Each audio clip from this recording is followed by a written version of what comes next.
there's money to spend. There are players to sell. I'm just a little bit confused around which sort of market it is right now. Is it a buyer's market or is it a seller's market or is it a bit of both, depending on which club you're talking to and which position you are seeking to solve for.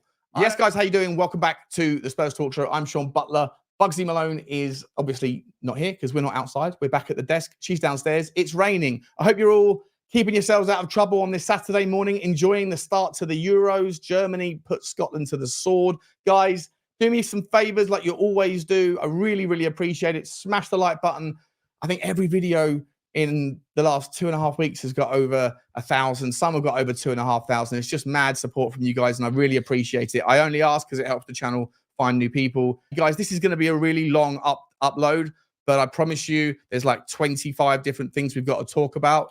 And so I will chapter it. I'll make sure that you can chapter it. So if there's any particular topics you don't want, you can skip through them. But do hang around until the end if you've got the time, because there are more interesting stories, I think, as the thing progresses. Just quickly, whilst you're hitting the like and the subscribe and the bell, and also dropping comments, let me know about all of these updates. Please also think about and consider joining the Spotify side of this channel, which the link can be found in the description. So yeah, guys, look, we're going to get going, and there's so much to talk about, so let's get into it. No, I don't want to spoil any of the surprises, but what I will say, guys, is it feels to me a couple of different things are at play right now in the European transfer market. I think obviously the Euros have just started, which means that the vast majority of the high-profile players that are moving, that might be moving this summer, are clearly, there was two options. They were either going to move before the Euros, or they were going to move after the Euros. Now, in terms of the Premier League, there's allegedly 5 or 6 clubs that need to sell before they can buy. 1 or 2 of them are attempting to do that, have achieved that. The others are kind of hanging around, hoping for other options, hoping for other scenarios to play out. But now that the Euros have started, I feel like it's probably going to be fairly quiet at the top end of the market for the European-based players. And given that the Copa America is only a couple of weeks away as well, then the other half of the contingent in the European League, which is mainly South American, will also have distractions. Will also have the inability to get to conversations with their agents or medicals or any of those sorts of things that will be distracting for their international noise. So I feel like a lot of it, of what's going on right now, is based a little bit around that. But I also think the second point is, I also think that what is, at least in the media, and again, take it all with a pinch of salt, but what is being portrayed to us in the media from Tottenham's perspective, a lot of it feels to me like there's a little bit of uncertainty around whether or not this market, this summer, post-Euros now, will be a buyer's market or a seller's market. Obviously, for some clubs that are struggling with FFP and PSR, for some clubs and some of their assets, there will be leverage on the part of the buyer that can be taken advantage of.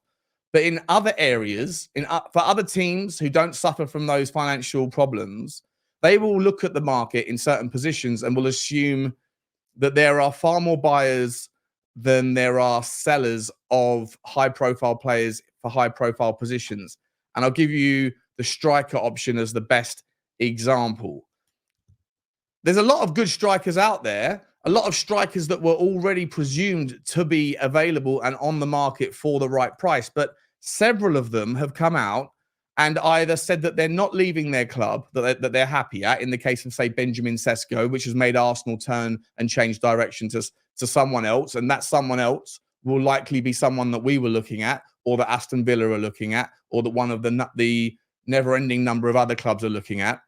You have players like Josh Zirkzee, who probably wouldn't have ended up going to Juve had it not been for the fact that Motta was the selected manager, and he might have been European bound or going back to Germany. And there's, I don't know, 2, 3, 4 other examples now of strikers that were deemed to be available that are probably not, or that the price tags of those players have shot up recently to the point where you have to question the value proposition of some of them.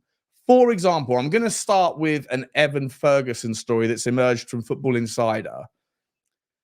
Now, this guy, I know that he had a good first season. In his first season, he played 19 games, I think it was, and he scored 6 goals. But he didn't have a lot of 19 appearances, but he was brand new. He's 18 years old or 17, 18 years old. He emerged on the scene, got a few minutes at the end of the game, had some impact in one of Brighton's best ever seasons. Last season, I think he played 27 games and only scored 6 goals, and he had a recurrence of the same ankle injury. So 2 seasons, he's missed half of the season in both because of his ankle injuries. But in a nutshell, 47 games for Brighton and 12 goals. That's a goal every other 4 games. Now, that is bang average, run-of-the-mill level returns. I know the guy's 19, and I'm not in any way trying to like poo-poo the idea of Evan Ferguson being a future star. But I think the world gets ahead of itself. And when Brighton initially had a £70 million asking price on him, that has now, according to Football Insider, gone above the £100 million mark because of the basis of what they got for Caicedo and because of other things that are happening. And I don't think that you should necessarily treat the transfer market in the same regard as you would do the valuations of a house on a street. If every house on the street is the same, if they're all built to spec exactly the same, and one house goes for X amount, then that's the new baseline for the other houses. I don't necessarily think that's the same for a football club when you have, the only commonalities between those players are that they played for the same club and that they're both young. Ferguson hasn't proven it really at Brighton yet, let alone his injury issues. But the price tag is extremely off-putting. So then you pivot and go, well, who else is available? Well, Ivan Toney's available. When I said yesterday, £40 million, there's the valuation. I think that is the right one to go for based on his experience. I can get over his history. I can put to one side his attitude. I think that makes a lot of sense. And I think he can get goals if you supply him. And with our transfer budget being what it is, you're going to need to at least think on your feet a little bit with regards trying to get as high a quality player in as key a position as possible. But one of those positions is going to have a reduced fee to make the numbers work. But according to all reports today, and a lot of you reminded me in the comments, I hadn't seen it, but maybe the reports came out yesterday, that Brentford have actually said that the price tag is 60 million for Ivan Toney. Now, has that changed overnight? Because I had read 40 million everywhere else all for the last few days. Is it now 60 because other teams' strikers are no longer for sale or have gone to areas that they didn't think? And therefore, when I always say strikers are in high demand and short supply, it appears to me like they're even more in high demand because there is even shorter supply. It's simple economics. So I don't know, Evan Ferguson, massive risk. I wouldn't drop that much money on Evan Ferguson, not in a million years, even though he could become, a superstar. It's too early. His numbers are bang average, let's be honest, and he's got recurring injury issues. We'll put that story to one side because Football Insider are saying that Tottenham are looking at it, but I just it doesn't make any sense to me at those numbers, especially at the price tag when we've got so much else to do. Alan Hutton has come out again, as has Jeff Stelling, ex-Sky Sports, now TalkSport, and they're all saying that Toney to Tottenham makes the most sense, that talks are happening and that a bid is being readied and that Tottenham are expected to enter a £40 million bid. And they're saying, though, that it's going to take more than that and likely 50 to 60 million. Now, I said personally, I think I've already mentioned this in this video. Sometimes I repeat myself. I think above 50 million, and it just limits what you can do elsewhere with the quality of players that are available and the prices that are happening elsewhere. So at the start of the video, I said I think 2 things are happening at the same time. I think you've got the distraction of the Euros and the Copa America, and there was the kind of pre-Euros business which I was expecting to happen in a lot more volume than actually materialized. And there's not been very much that's happened. A few players have moved here and there, but not a lot. And then you've got the Euros now, which is going to be, I think there'll be very little going on apart from players that are not participating in European competition. And if they're not playing in South America or Europe, then they're either African or Asian or from a different area that haven't got a tournament going on, or they're just not of the standard quite to get into the top teams for their nation internationally. Which at this stage of our kind of growth it's not an essential prerequisite. And look, I mean, there's lots of players that play for Tottenham that haven't made it to their tournaments. Pedro Porro is one, for example. There's lots of them, I'm sure. But I just think there'll be the second part of what I was mentioning. I think that there is going to be this approach almost to test whether it's a seller's market or a buyer's market on behalf of Tottenham, because a lot of the effort right now appears to me to be shopping our players around that we don't want, to see what the market looks like, to see what the bids are relative to our valuation. For example, Emerson Royal, once again, not to bore you with this story, but it looks like it's all done, agreed and confirmed on everybody's part. There's willingness on all sides, apart from the valuation. Tottenham are holding out for 25. Milan have gone to 20. This is in euros. There's an expectation they'll meet in the middle. But, you know, it's Daniel Levy doing his Daniel Levy thing, you know, seeing how desperate they are or whatever. And I guess it is a litmus test to see where, if there is money floating around in certain clubs' markets, because for the first time, for what it's worth, you know, I usually say to you, there's sort of, there's the primary market in football and there's the second tier market. And most of the players that we're trying to sell are not trying to be bought by the teams that have money that are in the first tier market. Well, Milan are in the first tier market. Milan are one of those teams that are always going to be of the wealthier selection in Italy. When it comes to Atletico Madrid, for Piere Emile Hojbjerg, they are also a team that will have more money than the majority of Spanish teams, because they generally do well. They generally participate in Europe, and they're generally quite frugal. With regards to Atletico Madrid, I've got some news here. The story about Piere Emile Hojbjerg leaving the club, allegedly, it's very close to happening now, but it doesn't necessarily mean he's going to Atletico Madrid. Atletico Madrid, it looks like they've turned their attentions. I mentioned this yesterday to Mats Wiefer of Feyenoord, and the other player, believe it or not, you know what I said to you yesterday? I forgot the third name and I forgot to put it up. Was Matt O'Reilly from Celtic, all of whom are valued at £20 million. Hojbjerg is valued a little bit more than that. And so Atletico Madrid, though, are still very much looking at Piere Emile Hojbjerg. However, there is also noise that Atletico Madrid have joined the race, joined the consideration for Giovanni Lo Celso. Giovanni Lo Celso are wanted now by Atletico Madrid and Real Betis. They both want him. Betis need to sell before they can buy. They need to sell their player Nabil Fekir.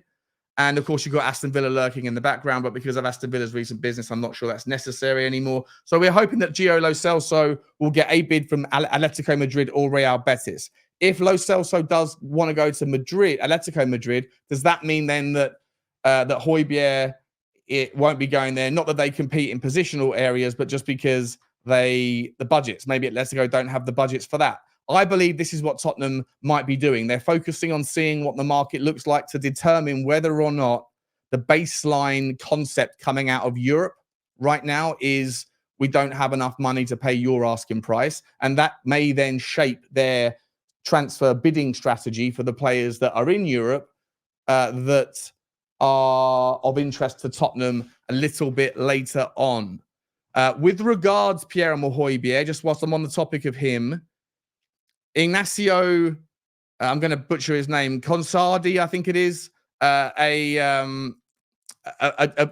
a big-time ITK journalist. I'm not aware of him. He has said that Piere Emile Hojbjerg is not only interested by Atletico Madrid and at Fenerbahce by Jose Mourinho, but Galatasaray have entered the bidding war and are desperate to stop Fenerbahce signing him, because they believe that if Hojbjerg goes to Fenerbahce and plays under Jose, then that will be the difference between them being here and here next year. And so, almost like what Bayern Munich did with Konrad Laimer, initially signing the player from their rivals so that the rivals lost the player, and that they didn't even use Laimer originally. They just left him on the bench. But it was almost like a way of, well, we've got the money, let's just dilute the value of our opposition as best we can to kind of continue that competitive gap. So I don't know if there's any truth to it, but this particular journalist allegedly is saying that that could be the case, that Galatasaray are going to enter it. And that will be music to my ears. I've still got a lot of question marks around Turkish media.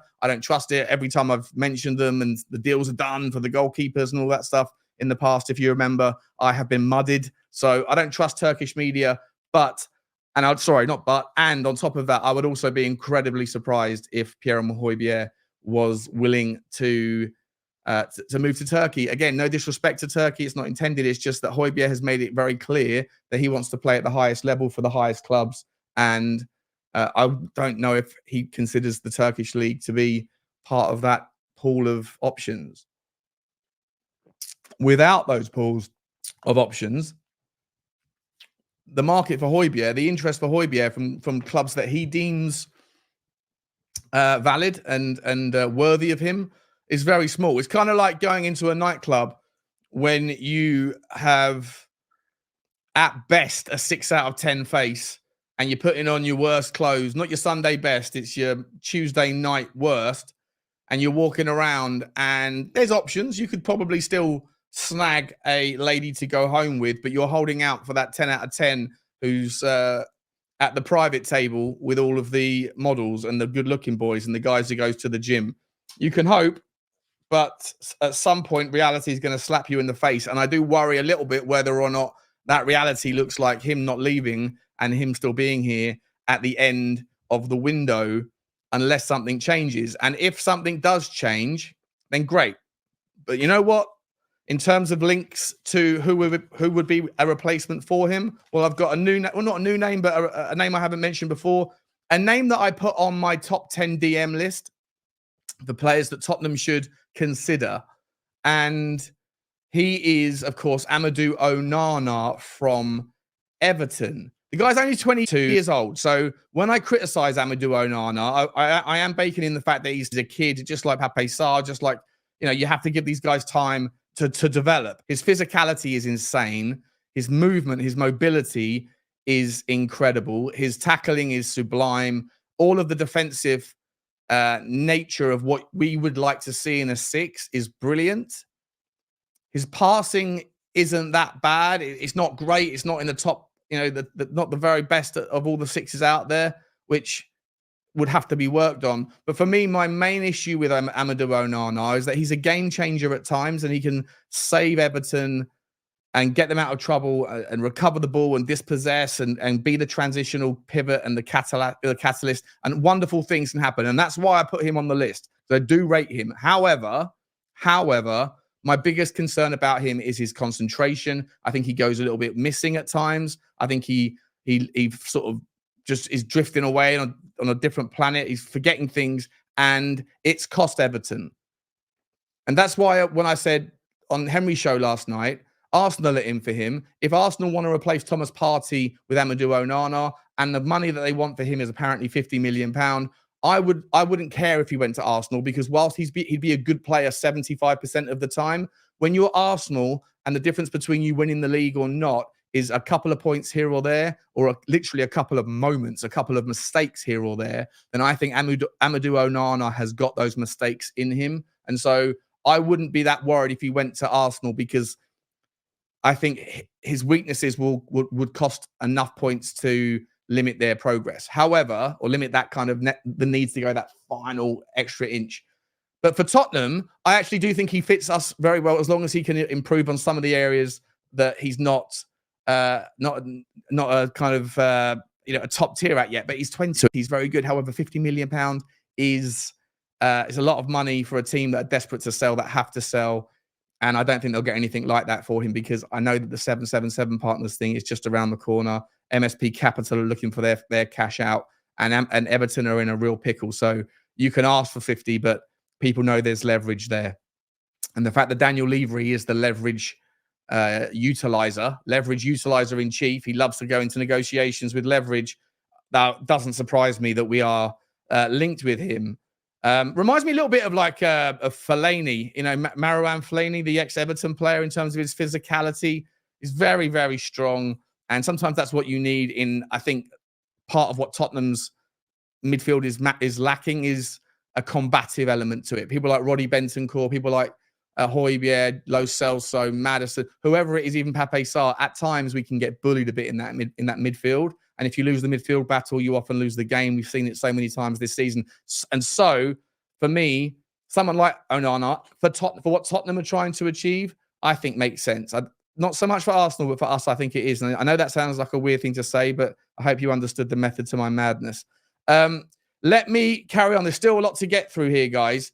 I spoke about Rodrigo Bentancur a minute ago, just mentioning him about the midfield thing. I saw something a little bit kind of distasteful last night. He was speaking, I think, in Spanish to a Spanish teammate down in South America, and it was translated as a joke, but he was talking about Sonny, and he said that they all look the same. I don't know what to say about it apart from very, very poor taste.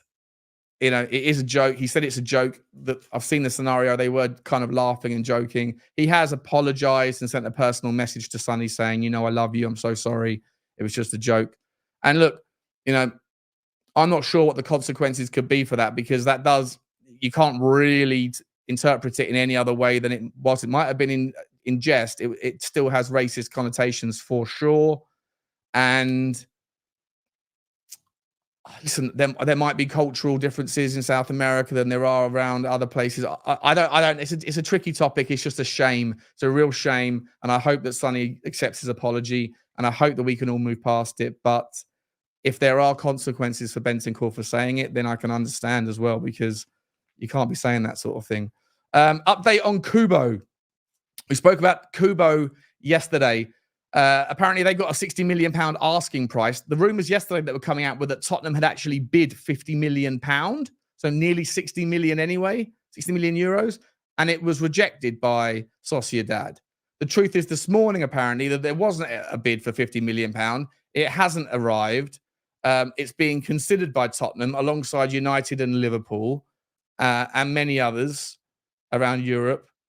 For me, the thing about KUBO, I spent a lot of time looking at him last night. He's very tricky. He's very interesting. He's very good on the ball, and I think he would float better into a 10 than being a wide guy. But I do worry, a little bit about his frame. I feel like I'm not going to compare him to Bryan Hill in any way, shape, or form.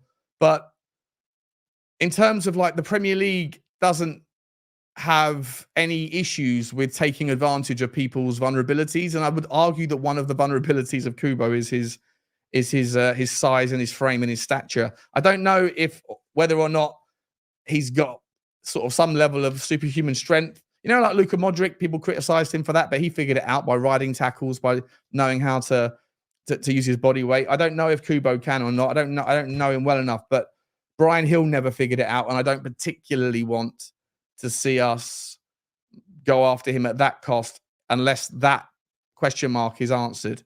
Another bit of news for you. Tottenham have been linked with, this will be an interesting one, GIOVANI LEONI from Padova, who is on loan currently at Sampdoria. He's a 17-year-old. He's 6'4". Sounds a little bit like Vescovic. Although this guy, though, has played basically the entire season for Sampdoria, who are in Serie B, for Andrea Pirlo, the ex-Italian absolute maestro, midfield maestro. And basically what's going to happen is Sampdoria are going to take up the option to buy him from Padova for 1.3 million, and then are probably going to sell him somewhere for 5 to 6 million, because Sampdoria are in a lot of trouble financially, allegedly. But Pirlo has described this guy as modern. He's a structured, patient, disciplined, educated defender who is very good on the ball and off of it. He's 6'4", and he's still growing. He's only 17 years old. He played 90 minutes for Sampdoria last season, scored a goal. He's right-footed, but can play anywhere across the back four. Currently in the Serie B, obviously, with Sampdoria. But an interesting one. Don't know anything about him. Haven't looked him up, but it could be like another Vescovic thing. But I hope that's really not where Tottenham are looking to go for our last defensive centre-back option. I've got other noise for you. Jed Spence, the offer that was sent from Genoa to Tottenham is not enough. I believe it was a loan with an option to buy again. Tottenham said absolutely not. If you want him, you're going to pay for him. And again, all of this stuff is I believe, trying to figure out. Most of our stuff here is outgoing, isn't it? And I wouldn't be surprised if it's a way to just to test the market to see how wealthy, how deep pocketed are some of these Italian clubs, are some of these Spanish clubs, because if they can't afford to pay us fair value, then that's going to shape what we're going to offer back. And speaking of which, Albert Gudmundsson, also from Genoa, has had a 30 million euro price tag put on his head. 27 years old. You know, I like the player. I think he's very good. I just think he overruns the ball at the start of the move too often. He likes to get the ball, and his first thought is always to turn and run with it.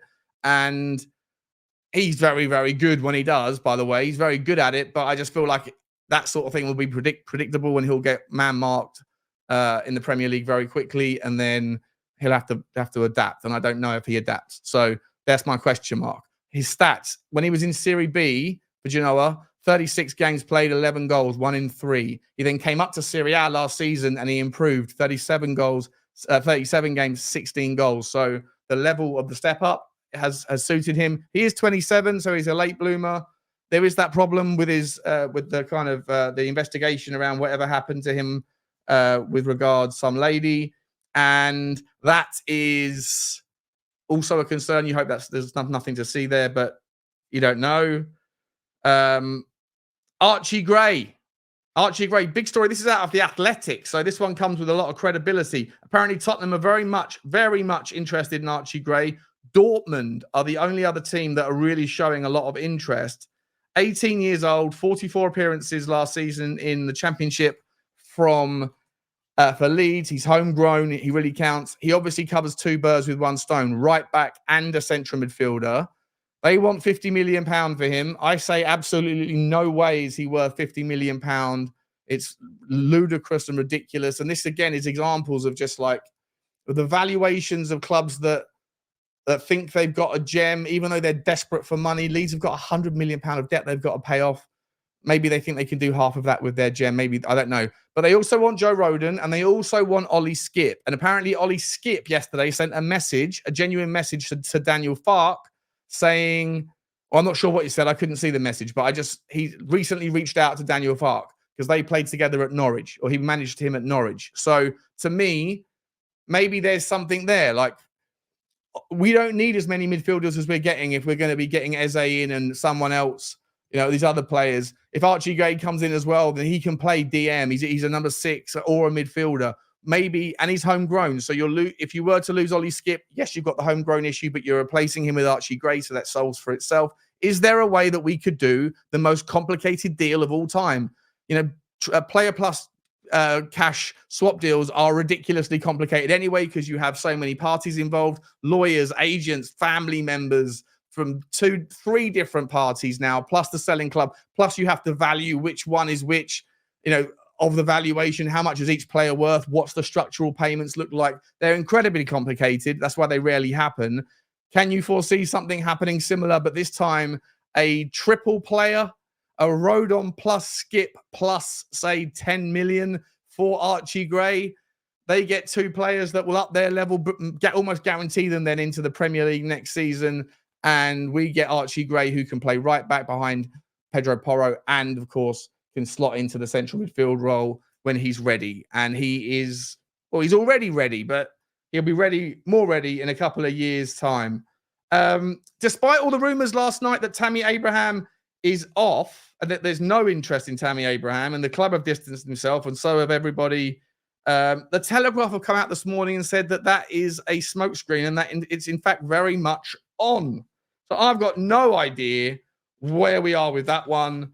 As I say, I don't mind Tammy Abraham. It's underwhelming, but you know what, guys? As the more and more this window has progressed, or this opening start to the window has progressed with the Euros, what I'm seeing right now, and of course it might change as the Euros finishes, but what I'm seeing right now is a lot of the same teams that need the same sorts of players, all being very competitive with us. Arsenal, Aston Villa, United, and Liverpool are competing with us for several different positions and several different players that we're linked with. There's teams in Europe that are doing the same. And yet, a lot of the names that people suspected were going to be available are no longer available. They're either staying at the club, signed a new contract, or have surprised everybody and gone somewhere else. And what that leaves is a situation in the case of the striker market where that's why Abraham's Tammy's name has come up, because you know Sesko's not available, Openda's not available, Vlahovic looks like he's staying now. Arsenal now are looking at Santiago Jimenez. Where else do you go? Ollie Watkins isn't leaving. Solanke, £65 million asking price. Everything looks like it's extremely stretched in reality around what people think they can get, what they think they can ask for. And it's looking a little bit concerning. But here is your last piece of news for you, just in case you didn't want a little bit of more. Sorry, one of our links is no longer available.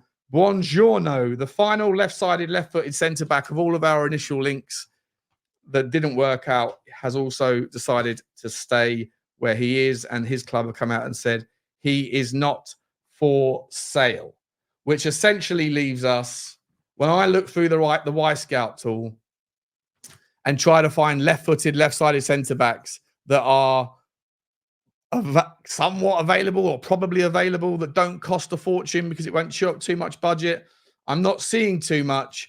And so I wonder whether or not there's one player that I think that might fit and might kill two birds with one stone, and then still leave us enough money to go and do the business we need in the middle of the park and at the top end of the pitch. And before I tell you that name, I'm going to tell you the last bit of news that's also coming out of The Athletic is that Alexander Isak is very much on Tottenham's radar. Spurs would love to have him, but Newcastle want over 100 million quid, and it would just be too disruptive to everything else. But then so do Arsenal, so do Villa. So everybody wants everybody. Not everyone can get everybody. So in a nutshell, I've been going for 31 minutes. Sorry, it's a super long one. In a nutshell, here's where we're at. I'll make sure I put the chapters in as well so that you can skip through this stuff. There's money to spend. There are players to sell. I'm just a little bit confused around which sort of market it is right now. Is it a buyer's market, or is it a seller's market, or is it a bit of both, depending on which club you're talking to and which position you are seeking to solve for? I don't know, guys. A long update, but there has been about 15 different topics there. I hope that was okay for you. Do me a favor, if you've enjoyed it, hit the like button, hit the subscribe if you haven't already. Please also follow us on Spotify. The link is in the description. I'll be doing a live stream later on tonight with the intention of it being a members fan phone-in show, so keep a lookout for that one. And I will wish you a wonderful Saturday. Take it easy, guys. Like, subscribe, and all that. Bye-bye.